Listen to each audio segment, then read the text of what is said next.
Hello and welcome to the OGGM Adventures. It's 10 o'clock. It's the 30th day of October 2021, and I am your guide to all the tabletop role-playing game news, weather, sports, controversy, speculation, and nonsense. The OGGM reminding you again to please bring your cats inside for the Halloween festival. As we know, people like to do really bad things to cats, especially black cats tonight and tomorrow night, and to stay safe all day today and tomorrow because it's Halloween and you never know what might be out there. And speaking of Halloween and spookiness, today we're looking at the Tiefling because they're half demons.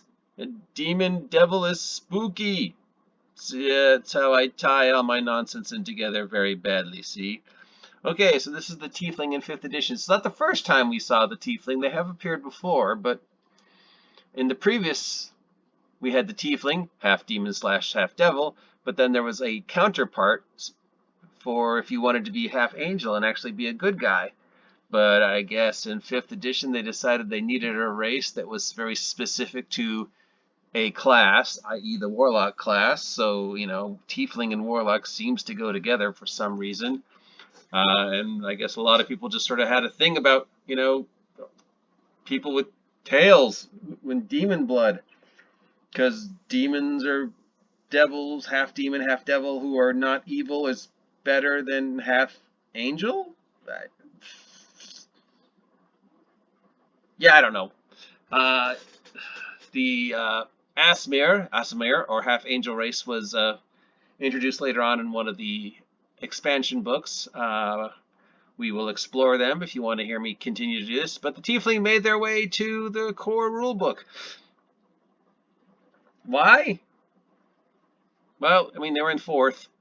And, for some reason, when they were in 4th and they were in the little cartoons for 4th, they were also had a Russian accent. And since the Draenei in World of Warcraft also look a lot like Tiefling, I guess they wanted to milk the Draenei slash Tiefling slash people like Tales thing. To be greeted with stares and whispers, to suffer violence and insults on the street, to see mistrust and fear in every eye, that is the lot of the Tiefling. And to twist the knife, Tieflings know that because of the pack stuck generations ago infused the essence of Asmodeus, overlord of the 9 hells, into their bloodlines. Their appearance and their nature are not their fault, but the result of an ancient sin, for which they and their children and their children's children will always be accountable. See, a Tiefling walks into town, people are going to react with mistrust and fear, because they're half demon, half devil, half bad guy. So it doesn't matter how, lawful good your Tiefling Warlock is. Fear. Of course, Wizards of the Coast has changed that, so all this is pointless. But let's get to the stats. You get a +1 to intelligence and a +2 to charisma. They definitely wanted this to be a spellcasting race.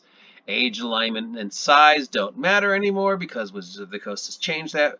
Their size is considered medium for the purpose of combat stuff, but other than that, their speed is base walking speed of 30.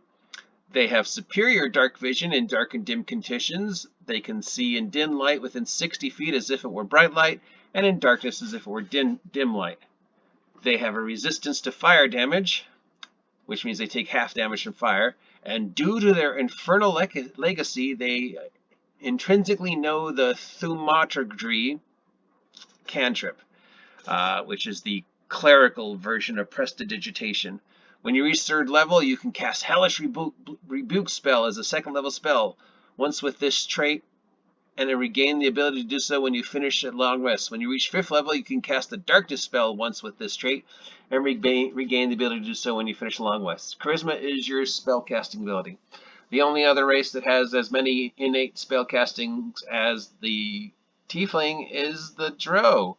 Next closest being the High Elves, who get 1 free 0 level spell, but they get to choose whatever they want. The Tiefling and the Drow are stuck with these. Why? It's in their blood, I guess, that they just instinctively know these 3 spells that appear magically in their brains when they reach certain levels. They don't have to study them.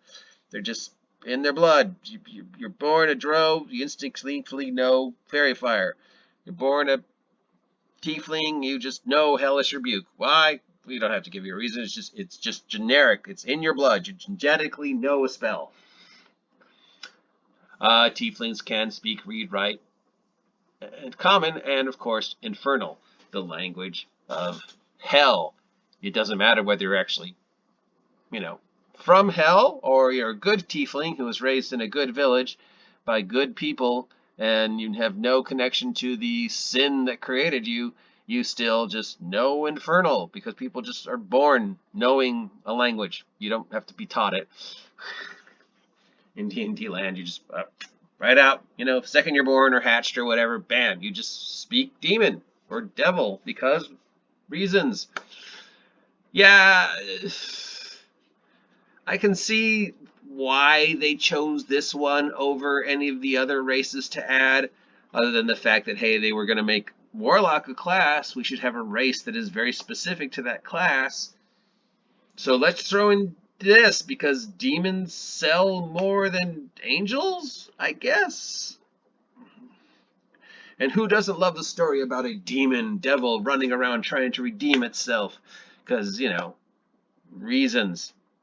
Wizards of the Coast. They were in 4th, but then you also had the half angels in 4th. But in 5th, half angels not a core race, but half devils, that's a core race. But that's okay because they're not evil anymore. Since we know Wizards of the Coast is completely rewritten, the whole tiefling thing in more current books. But when they were in the Player's Handbook, this is the way they appeared. So, yeah, this is the way Wizards of the Coast saw them when they first manifested in 5th edition. They have since, of course, changed because, yeah, happy Halloween. Stay safe.